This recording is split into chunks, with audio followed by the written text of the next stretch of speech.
Okay, the reason is our leave has not been granted. In fact, our leave was granted initially, and then at the High Court level, then the Federal Council appealed appealed against that. So now they came to appeal court, and here they agreed no leave lah.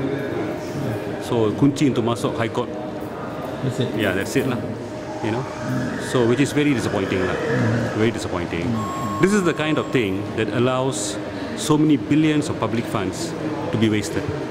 Our estimate, our budget is about 230 billion. My estimate is about 40 billion is lost through poor accounting, overpriced contracts, kickbacks. And if we don't allow this kind of questioning of transparency, that wastage is going to go on. So the government can talk about GTP, ETP, and doing things all in a better way. But this is the nitty-gritty of it. If we don't allow transparency and accounting and questioning at the court level, how money is being spent, how it was decided, where the money went, then all that pilfering, all that wastage, the pemborosan, the overpriced contracts, lack of accounting, is going to keep on taking place. See, what I'm asking here is, one, the money should come to me. Second, where is that money going? Last 3 years, $3 million in Sungai Siput. You beri siapa? Where did it go? Just tell me the list. And did it really go there? What is happening is now you put up a list. That's the list the ICU has. But whether the money actually goes down to the community, it's probably not going there. So I'm asking, where is it going? Now, if they allow this thing, then across the country, everyone taking the money will be careful. Make sure they take the money and they pakai. Jika dia ambil 50,000 untuk sekolah, dia akan bagi 50,000 pada sekolah. Bukan beri 20,000, simpan 30,000. That is what is happening now. And if you prevent me from asking this question here, that same problem, that same stealing of public funds is going to take place. So the Prime Minister can talk of ETP and GTP and all that, but that money is still going to be stolen, misused, and it's very sad for Malaysia. I mean, not for me. This is, I think, a kerugian untuk negara lah, untuk rakyat. So we're disappointed lah. But you're going to continue with this in Parliament? No, there's also another one more level. There's appeal. There's a Supreme Court, Federal Court. So we can take it to Federal Court and ask them whether they can give us the leave, But the courts seem to be bending over backwards to protect the executive.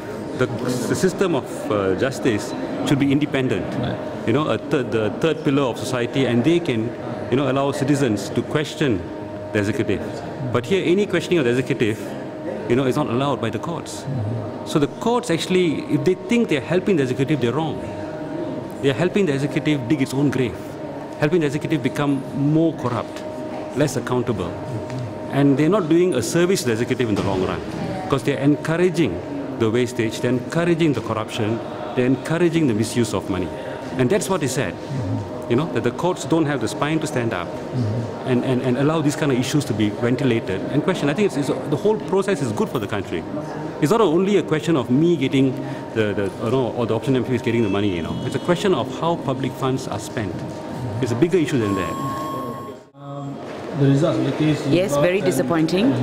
Very disappointing, because effectively what it means is that the court is not prepared to scrutinize the acts of the executive in relation to these funds, which are a large amount, which are being distributed to the